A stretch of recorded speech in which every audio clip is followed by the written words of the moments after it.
Dear student, आज की इस वीडियो में हम इस न्यूमेरिकल को करेंगे सोल्व और इसी से रिलेटेड दो न्यूमेरिकल आपको देंगे और आप करेंगे उन्हें खुद से सोल्व। तो चलिए फिर कॉपी और पेन निकाल लीजिए और सोल्व करते हैं आज के अपने इस न्यूमेरिकल को। हमें दिया है मोलल अवनमन स्थिरांक को परिभाषित कीजिए। 25 ग्राम एथिलीन ग्लाइकोल C2H6O2 के 300 ग्राम जल में बने जलीय विलयन के हिमांक की गणना कीजिए।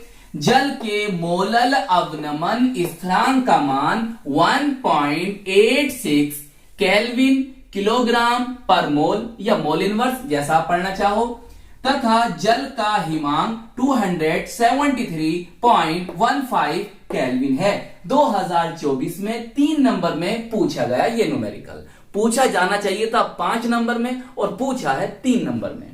चलिए, मोलल अवनमन स्थिरांक को परिभाषित कीजिए। ये हम आपको पहले ही पढ़ा चुके हैं। इसका लिंक है इस वीडियो की डिस्क्रिप्शन में, वहां से आप इसे देख लेना और अपने फेयर में नोट कर लेना। अब करते हैं इस न्यूमेरिकल को सोल्व।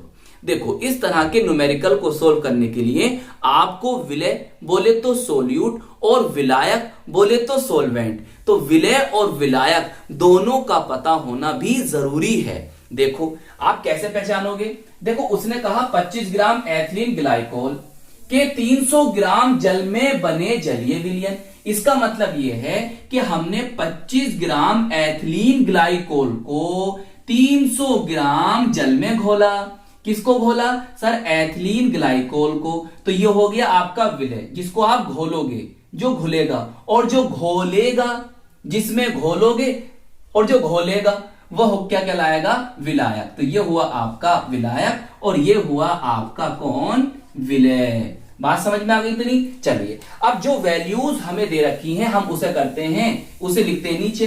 तो टाइम को बचाने के लिए मैंने यहां पर लिख दी है, बस आपको समझाना है। देखो भाई, 25 ग्राम एथिलीन ग्लाइकोल का जो द्रव्यमान है या भार है, और विलय के लिए हम लिखेंगे 2 और विलायक के लिए लिखेंगे 1। ये तो हम आपको शुरू से बताते चले आ रहे हैं, सही। चलिए, तो कितना दे रखा है सर? हमें दे रखा है 25 ग्राम। ओके, चलिए, अब एथिलीन ग्लाइकोल का अणुभार या मोलर द्रव्यमान, मोलर मास, जिसे हम डिनोट करेंगे, प्रदर्शित करेंगे स्मॉल m से, और विलय है तो 2 लगा देंगे, सही है। कैपिटल M या 2, मर्जी आपकी, बस 2 लगाना बस विलय के लिए। इतनी बात याद रखो। कैसे निकालोगे भाई? कार्बन का परमाणु भार 12 होता है और गुणा 2 जितने परमाणु हैं। हाइड्रोजन के लिए 1 कितने परमाणु हैं सर? 6, तो गुणा 6।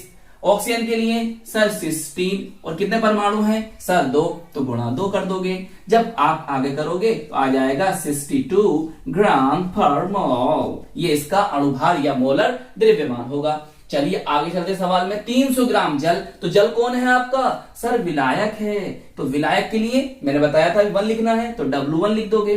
तो H2O का भार या H2O का द्रव्यमान कितना हो गया? 300 ग्राम। इसके अणुभार की जरूरत नहीं पड़ेगी हमें। चलिए आगे पढ़िए। बने जलीय विलयन के हिमांक गणना करो। तो जलीय विलयन का हिमांक, जिसे हम डिनोट करेंगे, प्रदर्शित करेंगे TF से, ये हमें कैलकुलेट करना है। सही है, आगे चलो। जल के मोलल अवनमन स्थिरांक का मान, तो जल का मोलर अवनमन स्थिरांक, जिसे हम डिनोट करते हैं, प्रदर्शित करते हैं KF से, हमें दे रखा है 1.86। मात्रक क्या है? केल्विन किलोग्राम पर मोल होता है। सही है, आगे चलो। जल का हिमांक, जल का हिमांक जिसे हम डिनोट करेंगे T नोट F से, जिसे हम डिनोट करेंगे, प्रदर्शित करेंगे T नोट F से, दे रखा है 273.15 केल्विन। बताइए, इतनी बात समझ में आ गई? तो जो जो वैल्यूज हमें दे रखी थी हमने उन्हें यहां पर लिख दिया।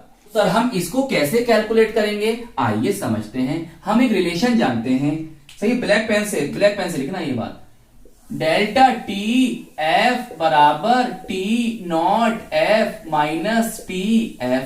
सर डेल्टा TF क्या है बच्चों? इसे कहते हैं हिमांक का अवनमन या हिमांक में अवनमन। सही है, हिमांक का अवनमन या हिमांक में अवनमन या हिमांक अवनमन, ऐसे भी पूछ सकता है आपसे। वो जो 2 न्यूमेरिकल है ना, वो जो मैं दूंगा उन्हें जरा ध्यान से पढ़ना। ये पूछ लिया उसमें जी सर, इसमें भी हम ये कैलकुलेट करेंगे।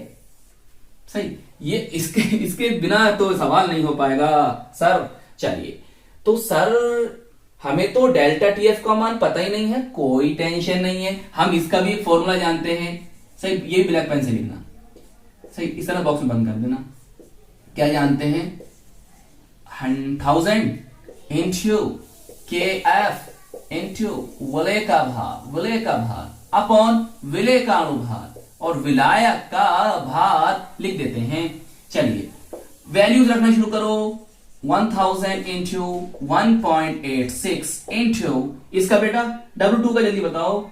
300 नहीं, अरे 300 नहीं है यार, 25 है, 25 है भाई, अपॉन M2 62 आया था जी, और इसका है 300 विलायक का। सही, देखो कैसे सॉल्व करोगे, बहुत ध्यान समझो भाई। इन दो जीरो को खत्म कर देते हैं। सही है, कर देते हैं। चलो एक लाइन में बढ़ा देता हूं, लिख देता हूं, और उसके बाद करेंगे। पहले यहां कर सकता था, हमें नहीं रहने दो यार। देखो इन 2 जीरो को मैं नीचे ले आता हूं।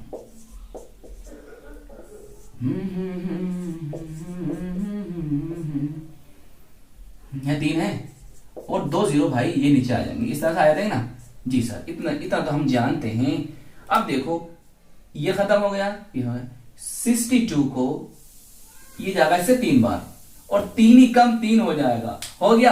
अब यहां बचा कितना? 25, और नीचे 10, तो बताओ कितना आएगा? ऊपर 25 है, नीचे 10 है, तो क्या आएगा? बोलो क्या आएगा? सर ये आएगा 2.5 केल्विन। ये आ गया आपके हिमांक का अवनमन, या हिमांक में अवनमन, या हिमांक अवनमन।